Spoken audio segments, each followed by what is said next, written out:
Hello friends, welcome to my channel. आज मैं आपके साथ शेयर करने जा रही हूँ कीमा करेले की रेसिपी, जो कि बहुत ही टेस्टी बनती है और बहुत ही इजी है। बस इसमें कुछ टिप्स और कुछ ट्रिक्स हैं। आप वीडियो को एंड तक लाजमी देखिएगा ताकि आप इसको अच्छे से जान सकें।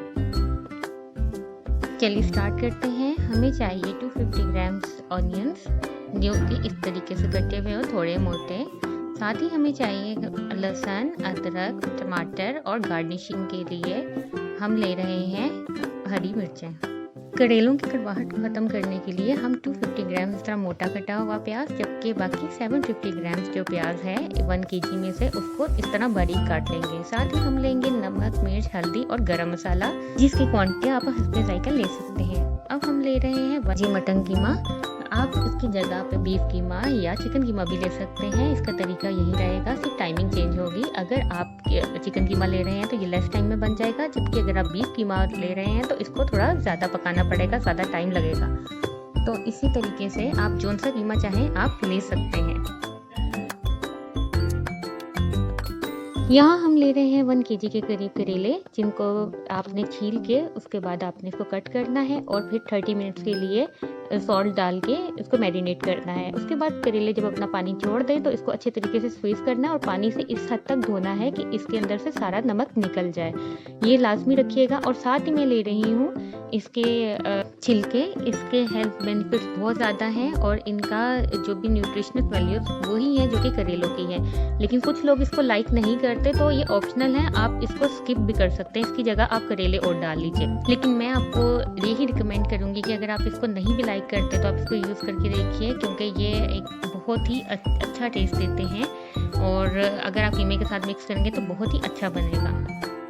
कुकर में कीमा रखेंगे, अब साथ ही पानी ऐड कर देंगे। ये ख्याल रखिएगा कि अगर आप देचकी में बना रहे हैं तो पानी कम या ज़्यादा भी किया जा सकता है।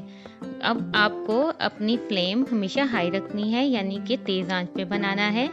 इसमें हम साथ ही प्याज, टमाटर और लहसुन ऐड कर देंगे। देख लीजिए, अदरक अभी हम शामिल नहीं करेंगे, वो हम बाद में शामिल करेंगे।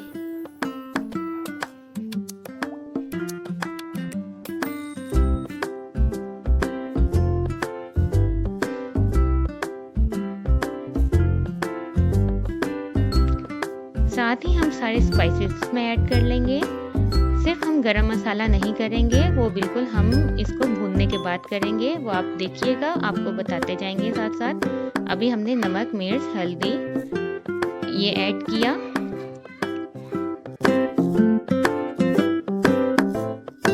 यहाँ मैं आपको एक बात बताती चलूँ, अगर आपको किसी भी चीज़ में कंफ्यूजन है या आप कुछ पूछना चाहते हैं तो आप बिला झिझक कमेंट्स में पूछ सकते हैं।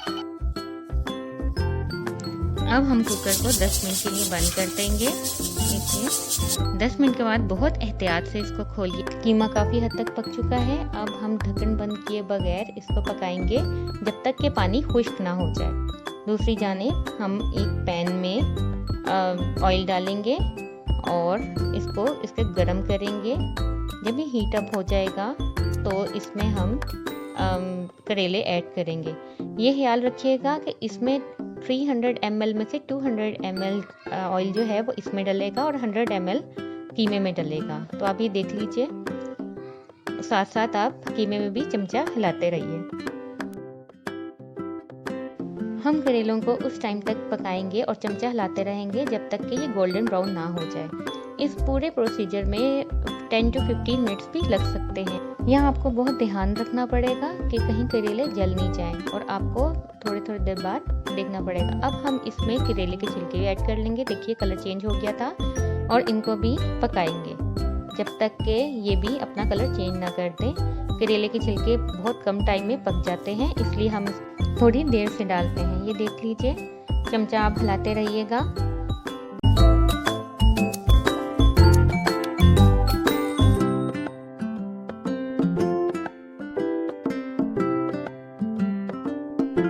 अब करेले सुनहरे हो चुके हैं, गोल्डन ब्राउन हो चुके हैं। अब इसमें टाइम आ गया है कि हम प्याज ऐड कर लें। जो फाइन कटी हुई प्याज थी हमने इसमें ऐड की और चमचा हिलाते रहिएगा और लो टू मीडियम आंच पे इसको मज़ीद पकाएंगे हम 5 to 10 मिनट। दूसरी जानिब ये देखिए पानी खुश्क हो चुका है। अब हम इसमें 100 ml जो कि 1 बड़ा चमचा बनता है वो ऑयल का ऐड किया और इसको अच्छे तरीके से भूनेंगे।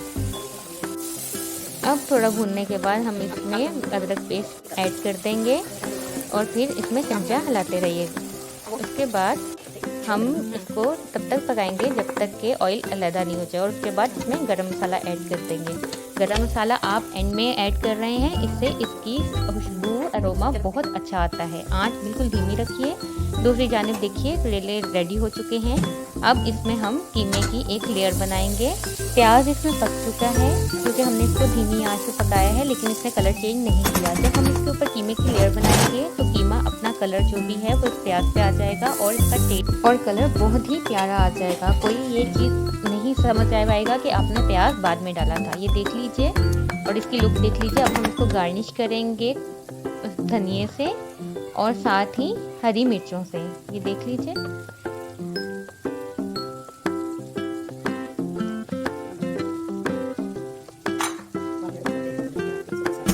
अब हम इसको मज़ीद 5 मिनट्स के लिए बंद कर देंगे ताकि हरी मिर्चों की खुशबू इस पूरे में शामिल हो सके। देख लीजिए आंच बिल्कुल हल्की है। हमारा कीमा करेले बिल्कुल तैयार हो चुका है और सर्विंग के लिए रेडी है। ये देख लीजिए। अगर आपको ये रेसिपी पसंद आई तो लाइक और सब्सक्राइब लाजमी कीजिएगा। Thanks for watching.